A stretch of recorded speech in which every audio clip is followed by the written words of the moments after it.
Miaraba tompoko tonga soto anatin'ny fampahalalam-baovao manasantsika anaraka hatramin'ny farany amin'ny tia alakamisy 20 jona 2022 ity ora sisa isaina minitra akory aza satria dia amin'ny valora sasany rehefa avy eo no anomboka ny fiadinany amboara eran-tany baolina kitra na ny mondial 2026 andiany fahatelo amby roapolo amin'ny valora sasany ny lanonam-panokafana amin'ny fomba ofisialy atao an'i Meksika hoarahiny lalao fanokafana avy hatrany aorian'izay ifanandrinan'ny Meksika sy Afrika Atsimo izay samy hoarahintsika mivantana eto amin'ny televiziona malagasy avokoa na izay lanonam-panokafana izay na ny lalao fanokafana izany ialoavan'ny fandarana manokana izay karakarain'ny televiziona malagasy arahana amin'ireo mpanao gazety ara-panatanjahantena efatra mianada eto anivon'ny televiziona malagasy amin'ny valora sy fahefany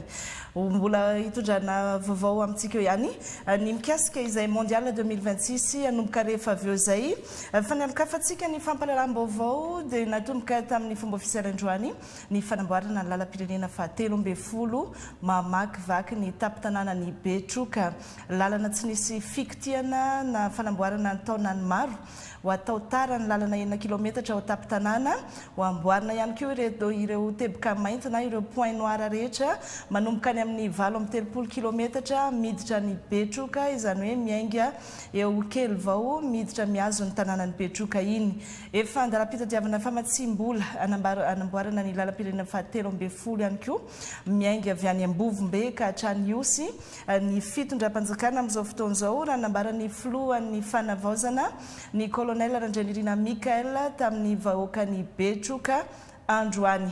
Théophile Norbert televiziona malagasy any Betroka no hitondra ny akom-baovao.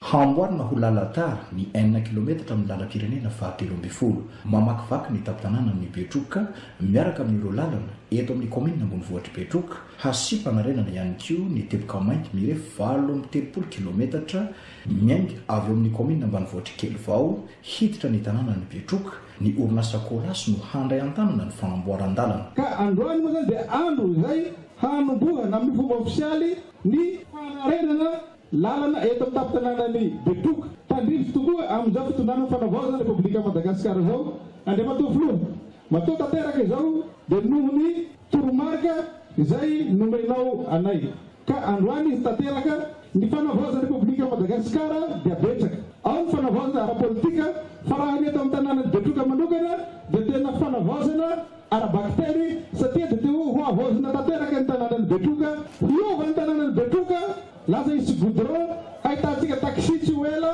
mandinona ny tanànany Betroka raha vao vita ny lalana io izay eo amin'ny 7 meta teo ny sakany izay miovaova raha tsy tena ao atin'ny toerana misy antsika ty somary lehibe mampidina an'ity tribune ty fa amin'ny ankapobeza dia amin'ny 7 metatra ny sakany 9 kilometatra ny halavany ity tetikasa ty dia ampahany amin'ny tetikasa zay vatsiany ronasa kememy vola zay tapany dia efa manomboka ao amin'ny tanànany Faradofay nambaran'ny filohan'ny fanavaozana ny Repoblikan'i Madagasikara nandritry ny fandraisam-pitenenana nataony fa hiezaka ny fitondram-panjakana izay tariny ny hijery famatsimbola hanamboarana ny lalam-pirenena fahatelo amby folo miainga avy any Ambovombe androy hatrany amin'ny faritry Horombe satria Ambovombe mandeha Faradofay fadiny ray fa vita goudron any Ambovombe hatra Ihosy manahirana atsika io raha mbo eto zahay hitady vola hamboarana an'io tsy maintsy ataonay ny avitan'io ireny 13 io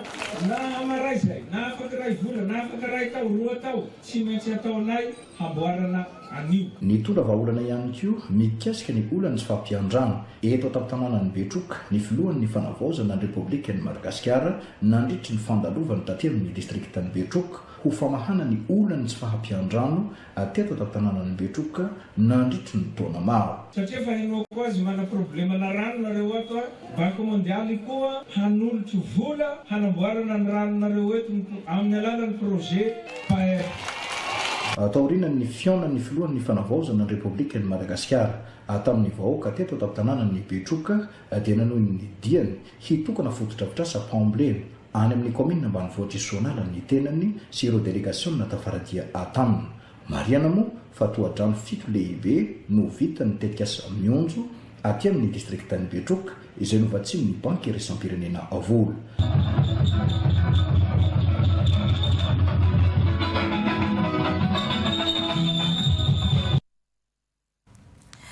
avy tao Betroka dia niazo avy hatrany ny commune ambanivohitra Isoanala ny filohan'ny fanavaozana ny Repoblika nitokana tamin'ny fomba ofisialy ny todrano miisa 7 natao hanondraka velarantany 420 hektara.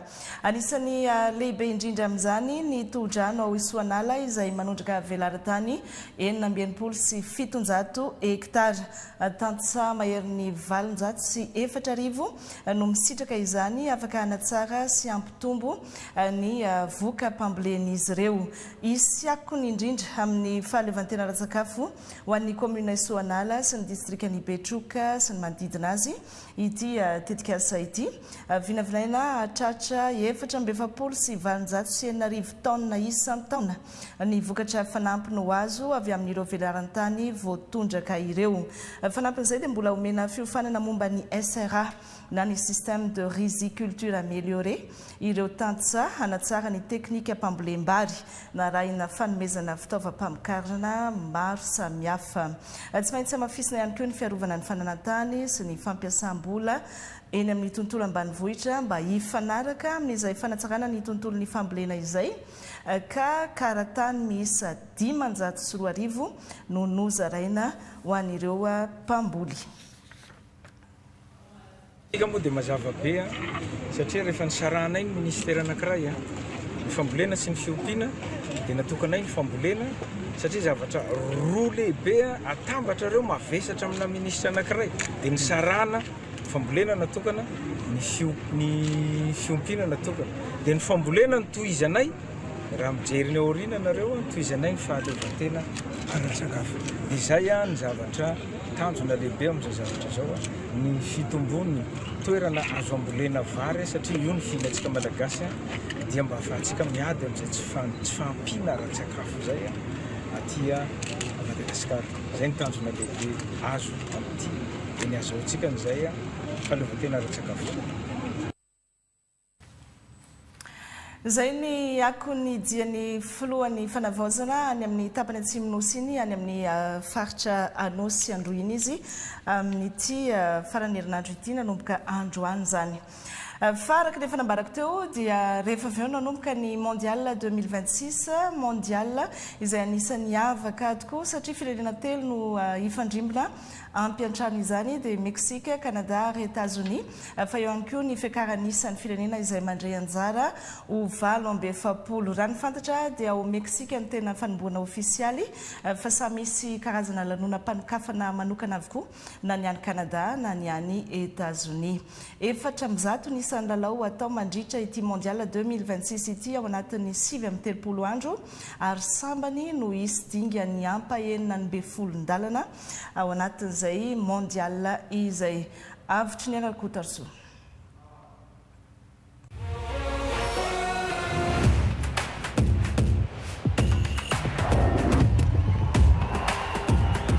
Ny 12 jona ka hatramin'ny 20 jona no anaovana lalao isam-bondrona ho an'ireo ekipa 27 mandray anjara izay mizara vondrona 20.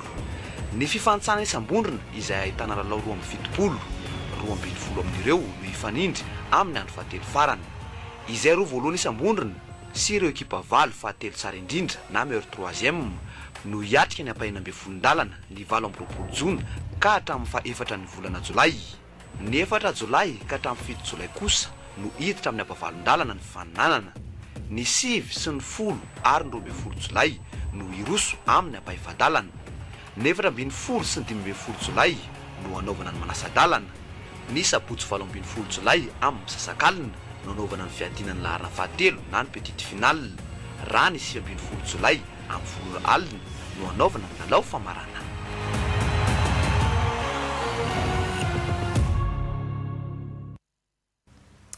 Rehefa avy eo zany amin'ny valora sy fahefany dia efa isan'ny fandarana manokana mikasika izay mondial 2026 izay amin'ny valora sasany ny lanonam-panokafana ary aorian'izay any amin'ny 10 ora alina any ny lalao fanokafana. Fa maro ny fanehoan-kevitra taorian'ilay fampitam-baovao fampahafantarana fandoavana aba vaovao amin'ny fiara entimilina na TVM izay navoaka ny foibe ny fitantanan-ketra ny akamaroany izay fanehoan-kevitra izay aloha indrindra tao anaty tambazotra an-tserasera dia mitsipaka sy tsy mankatoy izany avokoa. Nanamafy izany ny fanehoan-kevitra nentin'ny solombavambahoaka Roland Ratsiraka izay nilaza fa mbola azo atao ny mampiato ny fampiarana ny fandoavana io aby io ary anisan'ny manana anjara andraikitra lehibe ao anatin'izany ny ananivon'ny anteny meram-pirenena.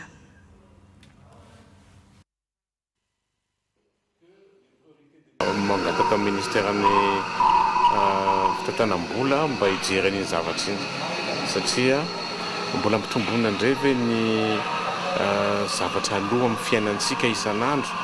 Efa lafo ny fiainana, efa manahirana ny sakafo, manahirana ny fampianarana, manahirana ny transport, dia mbola isy an'ireny zavatra ireny indray.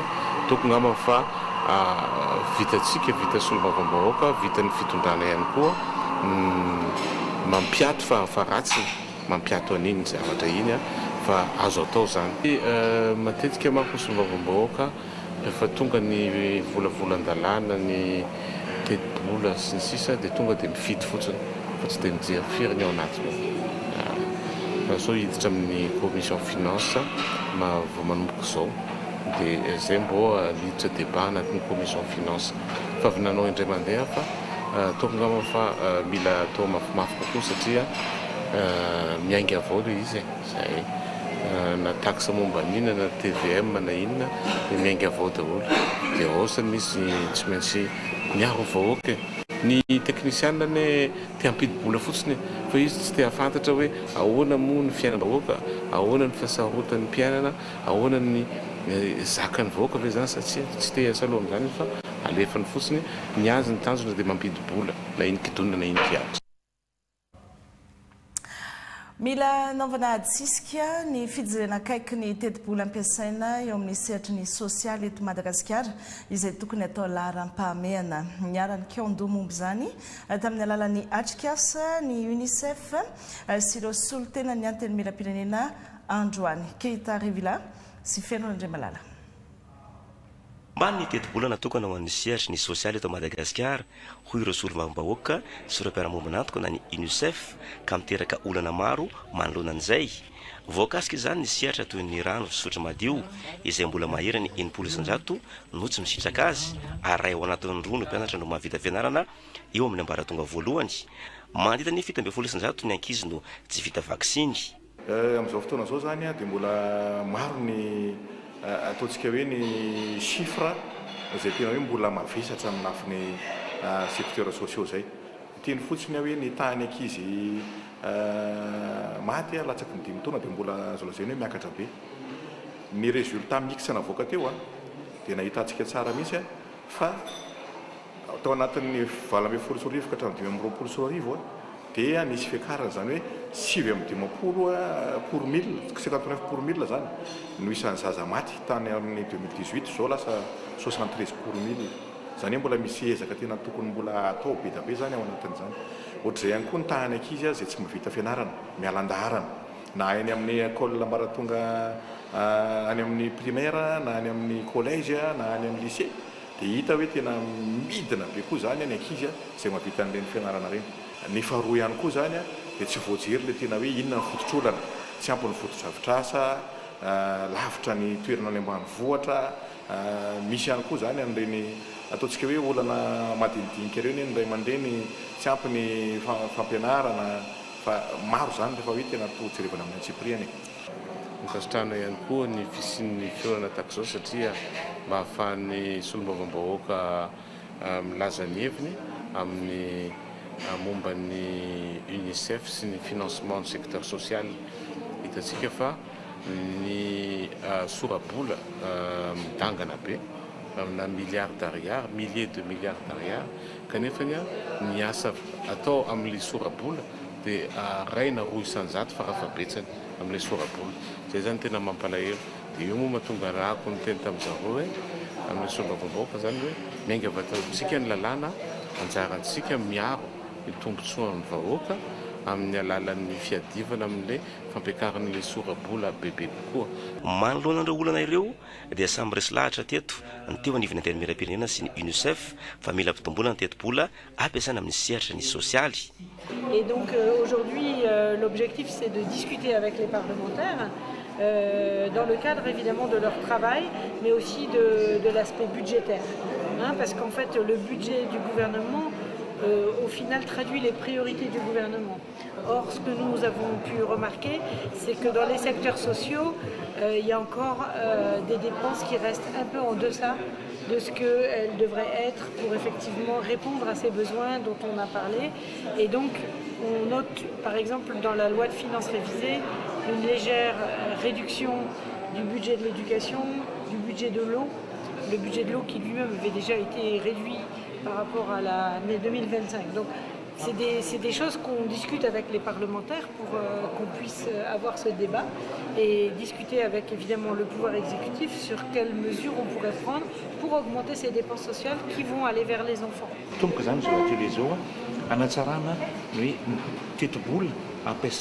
Secteur rano, nutrition enfant, marmage dans le secteur. Fomba fiaramiasa miaraka aminay soavaboaka. Tena ahitanay treto aloha dia mahafinaritra ahafahanay koa manao plaidoyer mahafahanay teny amin'ireo ministère zay amin'ny budget zany amin'ny finance hoe ty tokony mba hitsy ty tokony mba atao ohatran'izao na ty tokony ampiana. Natao moa izao atrikasa izao nandiniana ireo sehatra tena lara-pahamehana sy ho fanatsarana ihany koa ny fiaramiasa amin'ireo mpiara-mombonantoka. Entana lany daty fitehirizan'ny sakafo tsy manaraka ny fenitra tokony ho izy santionan'ireo tranga sary ny tompony andraikitra mpanao fitsiriana avy eo anivon'ny ministèran'ny varotra sy ny fanjifana nandritra ny fitsiriana sy fidinana tampoka izay nataon'izy ireo tamina trano fivarotana lehibe na ireny antsointsika hoe grande surface ireny. Olivier Andrimbololo Miaja sy Stéphane Alphonse. Nandraisana fepetra tahaka izo hitantsika amin'ny sary izao avokoa ireo entana na sakafo tsy nanaraka ny fenitra tokony ho izy eo amin'ny fomba fitehirizana azy tamin'ireo grande surface rehetra nanaovana ny fitsiriana teto Andrenivohitra. Nojirena amin'ny atsipriana avokoa ny karazana sakafo amidy tsy nitaza maso ihany fa hatrany amin'ny efitra fitehirizana entana na depo notsiriana avokoa. Izao no natao dia ho fiarovana ny mpanjifa. Ny tanjona dia fiarovana ny mpanjifa ao amin'ny resaka kalitao an'entana. Voalohany indrindra izay, faharoa mba hiarovana koa ny mpanjifa amin'ny fitehirizana ireo entana izay tena hoe mora simba zany. Avitra amin'izany zany ireo sakafo zany hoe produit frais raha ohatra hitenentsika amin'ny teny vahiny dia tena hoe sarotin'ny ministère amin'izao ary fanaraha-maso izay dia ny tranombarotra lehibe rehetra dia anaovana an'izay asa izay. Raha ny zavatra hita moa zany tandroany dia hita fa ny araka ny fiche teknika izay omeny zareo tompony andraikitra ny eo amin'ny rayon ny fivarotana dia ny température dia efa voalaza hoe reo vao supérieur à 6 degré dia non conforme le izy. Ny zavatra hita ary ny eken'ny niarany eken'ny teo amin'ny tompony andraikitra ny tsena dia izay nitsidianay dia hita fa misy tsy fahatombanana zany ary misy mihoatra hatramin'ny 7 degré arany misy 8 degré akory arany ny température izay conservé n'ireo produits frais ireo. Dia izay mihitsy nandraisan'ny ministère fepetra zany hoe mesure provisoire moa le izy dia no natao saisie natao consignation ireo produits izay hita fa tsy manaraka ny fenitra izay avany amin'izareo ihany ny fenitra narana ary matériel an'izareo ihany no nandrefesana ny mariky ny température izay eny amin'ny étalage sy ny ny réfrigérateur ampiasain'izareo. Ny entana lany daty ny tsy fahatombanana eo amin'ny fitehirizana na eo amin'ny toerana hivarotana azy dia mety ampiova ilay sakafo ka hitarika tsy fahasalamana any amin'ny mpanjifa. Misokatra ny fanadihadiana ny amin'ireo entana nodiazana ireo ka miankina amin'ny valin'ny fanadihadiana io no mamaritra na mbola afaka jifaina ilay entana na koa tsy maintsy miroso amin'ny fanombana azy avy hatrany ny tompon'andraikitra. Iasa tsy ela ilay fitoeram-pitiliana ny fahadiseranana malagasy na olona automasina izay efa mamarana ny asa amin'izao fotoan'izao. Laboratoire fitsirihana ireo karazan'entana saripady sy ahina ho mampidi-doza izy io ary efa ahitana ihany koa ireo fitaovana siantifika manaraka ny fenitra iraisam-pirenena. Vokatry ny fiara-miasa miaraka amin'ny fahadiseranana sinoa no nanaovana azy natolotra androany teny Ivato ireo fitaovana ireo. Babi Stéphane. Iasa tsy ho ela ny fitoeram-pitiliana na laboratoire hitiliana ireo karazana entana saripady sy mampiaya miditra sy mivoaka eto Madagasikara. Automasina no nanangarana azy noho ny fisiany ny seranatsambo hidirany mahery ny 700 ny entana eto Madagasikara. Ahitana ireo fitaovana siantifika hika farany, vokatry ny fiara-miasan'ny fahadiserana malagasy amin'ny fahadiserana sinoa. Manampy anay betsaka amin'ny fitiliana ny amin'ny karazana fraude izay mety hitranga eny amin'ny import sy ny export amin'ny toamasina. Manampy anay ihany koa izy io amin'ny fampitomboana ny traikefa ny kapasiténay hitombo satria tsy maintsy isy ihany koa ny formation omena ny agent amin'ny maha scientifique anazy mba ahay ampiasa an'ilay izy. Manafaingana ny dédouanement satria tsy ankin-doha intsony izay na amin'ny any ivelany na amin'ny laboratoire hafa fa tena izay fotsiny izany dia efa mahavita an'ilay sady aingana ka ho azo antoka fa ho tsara ny résultat izay avoakany ary hanampy anay amin'ny fitiliana ny zavatra tsy ara-dalàna. Hanampy betsaka amin'ny fanatrarana ireo osoka samihafa sy arovana ny fampidiram-bolam-panjakana amin'ny alalan'ny ampatsiranana ny fisian'ny laboratoire. Ankoatra izay dia hanampy amin'ny fiarovana ny sistany amin'ny mety hoendrika voina ara-pahasalamana sy ara-tontolo iainana. Sehatra iray manana anjara toerana lehibe ao amin'ny toe-karena sy ny fampandrosoana eto Madagasikara ny asa tanana. Omaly folo jona no nanamariana ny andro maneran-tany ho an'ny asa tanana. Nanamarika izany isika malagasy izay tena tompony ary mana-talenta amin'izay fanaovana asa tanana izay. Meva Bodoarvony, Firarjona. Amin'ny telopolo sy fitonjato sy enina arivo sy roa alina sy telo hetsy sy roa tapitrisa ireo malagasy mivelona amin'ny sehatry ny asa tanana eto Madagasikara amin'izao fotoan'izao. Anarivony ireo fianakaviana miankina amin'ity sehatra ity izay mitana anjara toerana lehibe eo amin'ny toe-karem-pirenena. Raha ny antontanisa dia manodidina 5 isanjato ny ari-karena vaobe ny voakarin'ny sehatry ny asa tanana. Anisa ireo sehatra mamorona asa sy mandray anjara betsaka amin'ny fampandrosoana ara-toe-karena sy ara-tsosialy ny asa tanana malagasy. Na izany aza nefa dia mbola maro ireo fanamby hatrehan'ny mpanao asa tanana toy ny tsy fampiany akora ilaina amin'ny famokarana sy ny olana momba ny kalitaon'ireo akora ampiasaina. Olana iray hafa ihany koa ny fahavitsiany lalam-barotra anatiny noho ny tsy fanomezan-danja amin'ny vokatra vita malagasy ataon'ny mpanjifa sasany. Zao tadidio isaky ny misafidy vokatra vita malagasy anankiray isika. Santionan'izany ohatra ny lamba andresako, mety santionany toy ny firavaka iravahako sy ny amin'ny tanako izay mpanao asa tanana malagasy manamaizy azy ny manao azy. Dia izao ny tadidio hoe tsy vita ny vidy entana fotsiny tsika amin'ireny fotoana ireny, manohana asa fivelomany isika, manampy tanora sy vehivavy aleo tena isika, mitahiry ny kolontsaina ny mahafirenenantsika isika ary indrindra tena manangana sy manavao an'i Madagasikara isika. Nampahiry ireo mpanao asa tanana ary nandrisika azy ireo ny ministra mba tsy hitsahatra morona sy anatsara trano ny kalitao vokatra vokany satria anisan'ny mampiavaka Madagasikara eo amin'ny sehatra iraisam-pirenena ny haren'ny kolontsaina sy ny fahaiza-mamorona ananan'izy ireo. Ny tanjontsika dia mazava hoe andao ny asa tanana malagasy ataontsika ho sehatra matanjaka, sehatra moderna, sehatra mifaninana ary manome tombotsoa ho an'ny rehetra. Araka nambara teo anefa dia tsy ampy ny ezaky ny fanjakana irery. Mila fiarahamientana avy amin'ny rehetra isika. Mila ny fanohanany sehatra tsy miankina isika ary ny mpiara-miombonantoka indrindra mofa isika mpanjifa malagasy. Ho fanamariana ny andro maneran-tany ho an'ny asa tanana dia nisy mivarotra fampirantiana izay antenaina sarika mpitsidika mahery ny 5,000. tanjona amin'izany ampafantatra bebe kokoa ny vokatra ny asa tanana malagasy sy anamafisana ny fifandraisana eo amin'ny mpamokatra sy ny mpanjifa.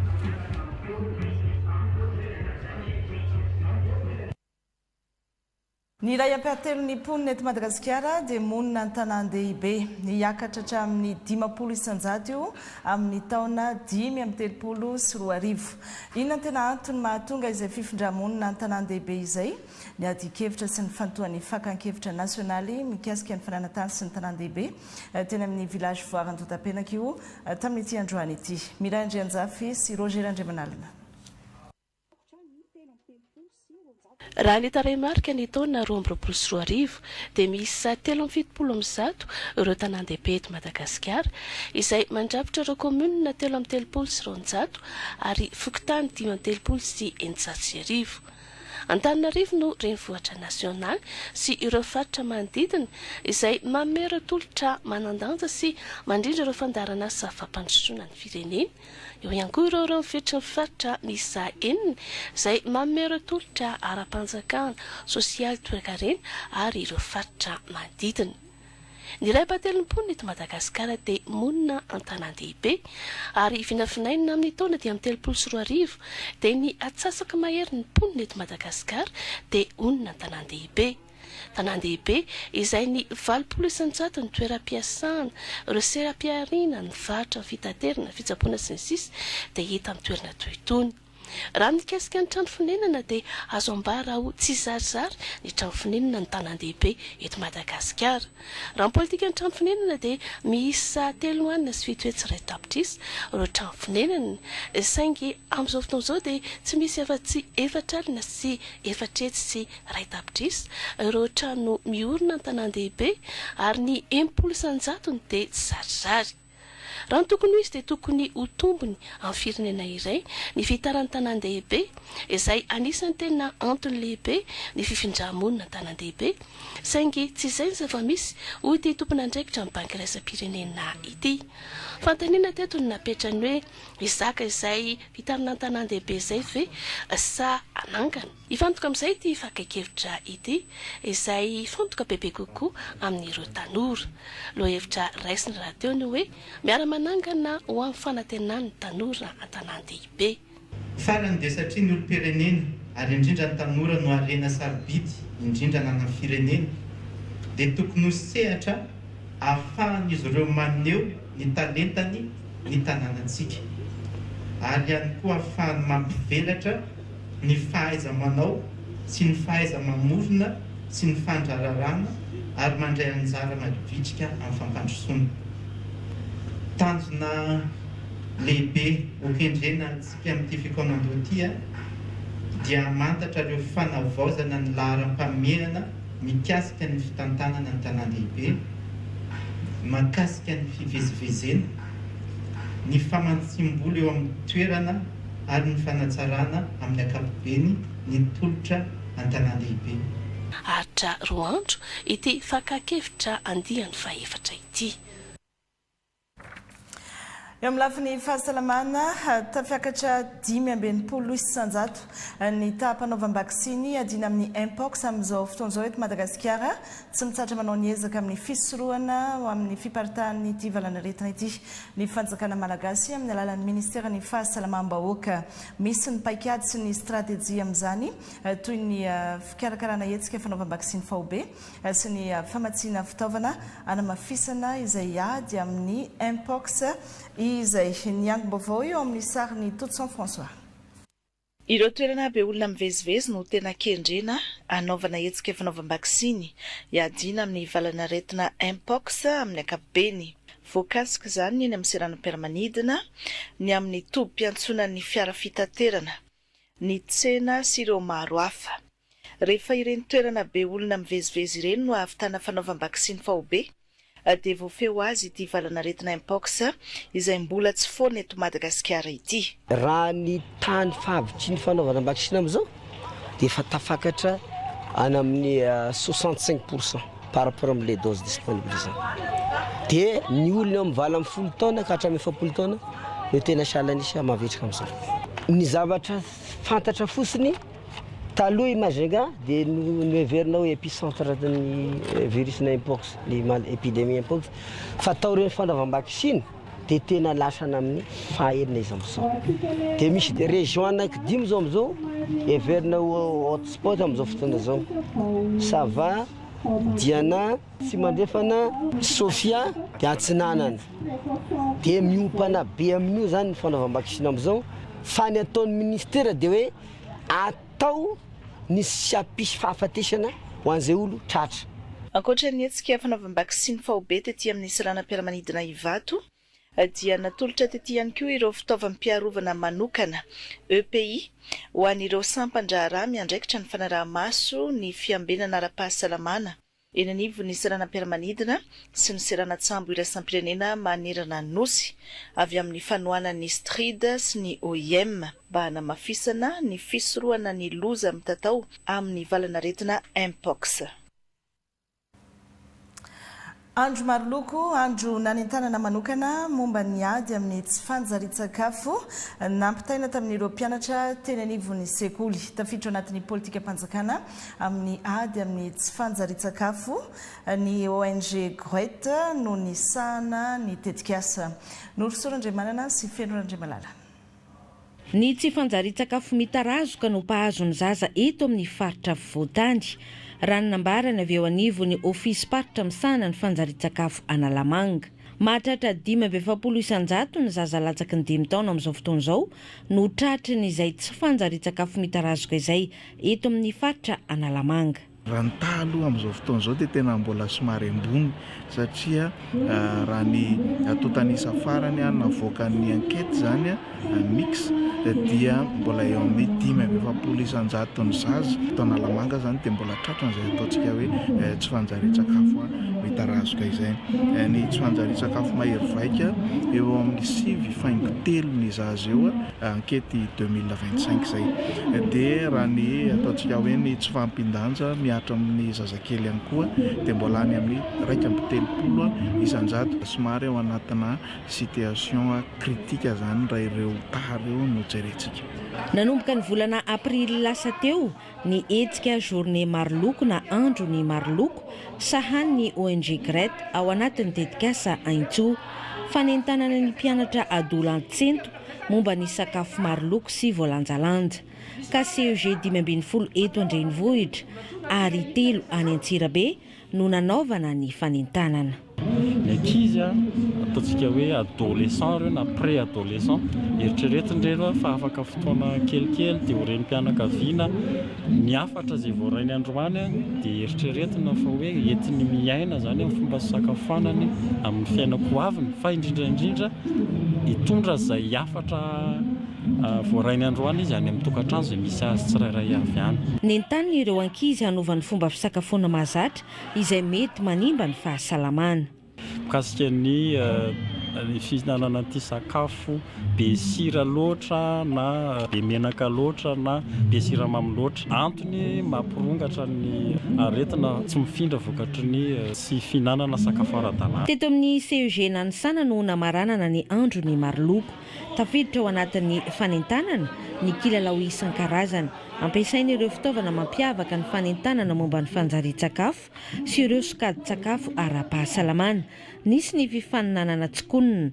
Anisan'ny nisariana ny ankizy ahatakatra ny afatra tiana ampitaina amin'ny fanjarin-tsakafo. Za tena tia mahandro sakafo fa androko anana tiarahako amin'ny ena le izy mahafinaritra anahy le izy satria za vao tendry tendry nanao an'izy izy koa nefa tiako atokena sy korizety. Tafiditra ao anatin'ny politika mpanjakana izao hetsika izao iaraha-miasa amin'ny ministera ny fanabeazam-pirenena sy ny fahasalamana ary vatsian'ny AFD vola. Afaka 13 minitra eo dia ho avy eo ny mpanao gazety ara-panatanjahantena eto anivon'ny televiziona malagasy tarihany Nathan Mayavy ampiaina sy ampianoka antsika sady ny mondial 2026 izay manomboka rehefa avy eo amin'ny valora sasany. Amin'ny valora sasany no anarantsika ny lanonam-pamokafana aorianan'izay ny lalao fanokafana ny mondial fa mialoha izay zany dia fa ho avy sady ireo mpanao gazety gazety ny televiziona malagasy ampiainatsika izay mondial izay zay koa ny fampahalalam-baovao ankasitransika rehetra nanaraka hatramin'ny farany raha mpitso ianao manomboka miaraka amin'ny antsy rakotomanana ny tena kosa mametraka ny veloma mandra-piona ho amin'ny manaraka indray mirary soary tompoko